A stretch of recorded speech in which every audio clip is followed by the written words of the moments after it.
오늘이 부활 후 두 번째 일요일입니다. 부활절 지나고 첫 번째, 두 번째.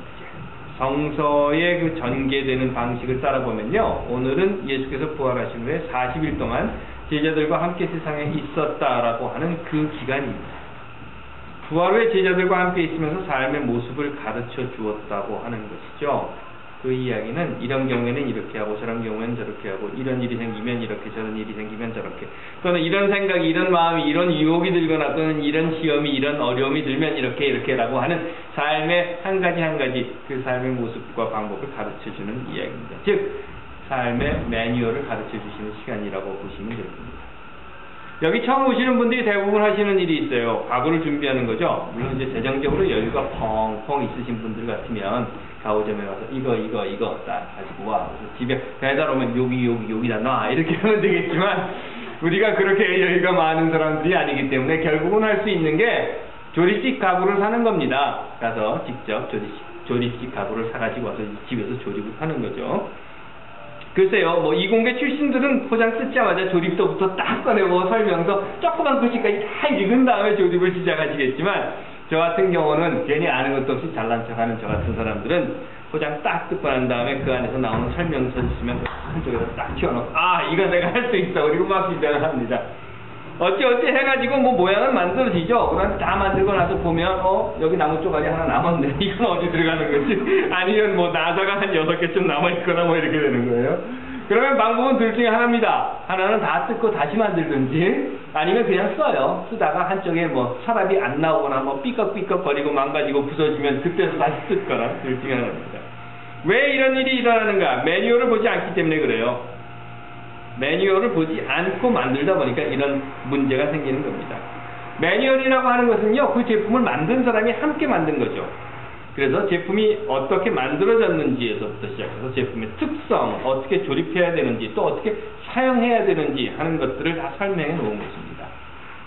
그렇기 때문에 첨부되어 있는 매뉴얼대로 조립하고 매뉴얼 따라서 사용을 한다고 하면 문제가 없죠. 물론 그래도 문제가 생기는 경우가 있어요. 그런 경우는 매뉴얼대로 했다라고 하는 근거를 가지고 바꿔줍니다. 워런티가 되죠. 하지만 매뉴얼을 무시하고 내 마음대로 조립을 하고 내 마음대로 사용을 했다가 문제가 생기면 바꿔주지 않습니다. 왜냐하면 매뉴얼대로 하지 않았기 때문에. 혹시 자녀들만 집에 남겨두고 어디 3, 4일간 여행을 해야 되는 부모의 입장이 된다면, 부모가 된 사람들의 입장에서는 자녀들에게 매뉴얼을 줄 거예요. 자, 이런 것이 있다라고. 예를 들면 밥은 밥통에 있다. 시간 맞춰서 딱딱 먹어라 라든가, 또는 뭐 반찬은 냉장고에 있으니까 꺼내서 먹고 뚜껑 열어 먹고 다시 집어넣을 때는 꼭 닫아서 넣으라든가, 또는 뭐 찌개를 덮여 먹을 때는 스토브를 켜고 스토브 끄고 난 다음에 꼭 확인을 하라든가, 속옷은 매일 갈아입어야 하고, 자기 전에는 샤워를 하고 밥 먹고 나서는 양치질하고, 어디 나갈 때는 문 꾹 잠그고 열쇠는 목에다 걸고 다니고, 뭐 이런 등등 이런 것들이요. 또는 뭐 어려운 일이 생기면 여기 전화번호 적어놨으니까 여기다 전화를 하고, 옆집 아줌마한테 얘기를 하고, 뭐 삼촌이나 이모한테 전화를 하고 등등과 같은 것들. 아이들을 위해서 매뉴얼을 남겨놓게 될 것입니다. 그리고 한 3, 4일 후에 돌아와 보면 어떨까요? 집안 꼴이. 예수께서는 당신의 제자들과 함께 3년 동안 이 땅에서 사셨어요. 십자가에서 죽기 이전에 3년 동안 함께 먹고 함께 마시고 함께 자고 함께 여행하고 함께 기도하고 말씀을 가르쳐 주셨습니다. 그러면서 사람이 어떻게 살아야 하는가 하는 매뉴얼을 가르쳐 주신 거예요. 그리고는 정말로 잠시 3일간 딱 떠나게 됩니다. 십자가에서 죽음과 무덤에 묻혔다고 하는 것이 바로 그 상황이에요. 딱 3일입니다. 이미 매뉴얼을 다 남겨놓고, 그리고 3일 동안 잠시 떠났다가 돌아옵니다. 하지만 3일 후에 돌아오니까, 그래도 성서니까 좀 순화된 언어로 이렇게 쓰여져 있어요. 마가복음 16장 9절에서 14절 사이에 3번이나 똑같이 그들은 믿지 않았다 라고 쓰고 있지만, 우리가 그냥 흔히 하는 말로, 우리가 보통 쓰는 말로 이야기하자면 3일 후에 예수께서 돌아와 보시니까 엉망진창이 됩니다. 왜 그랬을까? 그건 역시 매뉴얼을 따르지 않았기 때문이 아닌가, 저는 그렇게 생각합니다.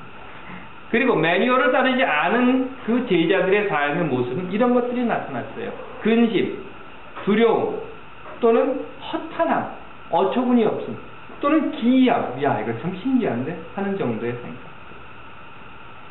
3일 만에 30일도 아니고 3개월도 아니고 3년도 30년도 300년도 아니고 딱 3일 만에 돌아왔는데 어쩌면 예수께서는 이 모습을 보면서 실망에 빠져버렸을 수도 있었을 것입니다. 야, 내가 지금 너희들과 함께 3년을 같이 있었는데 3년이라고 하는 시간을 너희들과 함께 먹고 자고 여행하며 기도하고 말씀도 들려주었는데 그런데 3일 만에 돌아오니까 이 꼴을 좀 봐. 글쎄요, 저 같으면 아마 이랬을 것 같아요. 그래, 내가 뭘 바라랴? 원래 인간이란 그런 거다. 내가 저들 좋은 대로 그냥 살게 내버려둬라 하고 뒤도 돌아보지 않고 그냥 휙 가버렸을지도 모르겠습니다. 하지만 예수께서는 그렇게 하지 않았다고 복음은 전하고 있어요. 그리고 3일 만에 돌아와서 엉망진창이 되어버린 제자들의 삶 속에 다시 뛰어듭니다. 그리고는 그들을 만듭니다. 어떤 문제가 발생했을 때 그것을 해결하는 방법은 둘 중에 하나죠. 하나는 모르겠다 하고 도망을 쳐버리든지 줄행랑을 쳐버리든지, 또 하나는 그 문제 앞에 딱 하고 맞서는 겁니다. 물론 그렇게 안 하는 사람들도 있더라고요. 그래서 내빼기는 아깝고 또 맞서기는 무섭고 그래서는 지하방파로 들어가는 이명박 같은 사람도 있지만, 여러분들은 어떠십니까? 어떤 쪽을 택하십니까? 예수께서는 딱 맞서셨어요. 그래서 직접 그들을 만나십니다. 학생들은 본고사를 앞두고 모의고사라고 하는 시험을 치죠.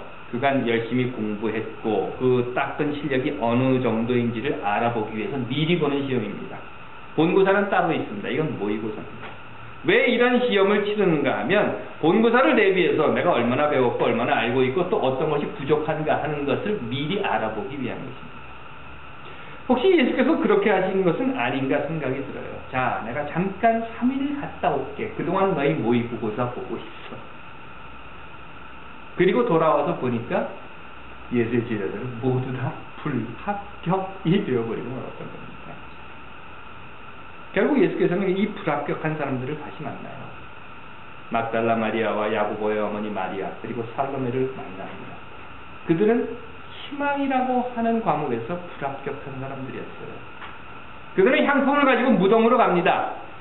무덤으로 가는 이유는 예수의 시신을 추스리기 위해서예요. 영구히 매장하기 위해서, 끝마무리를 짓기 위해서 무덤으로 지금 가고 있습니다.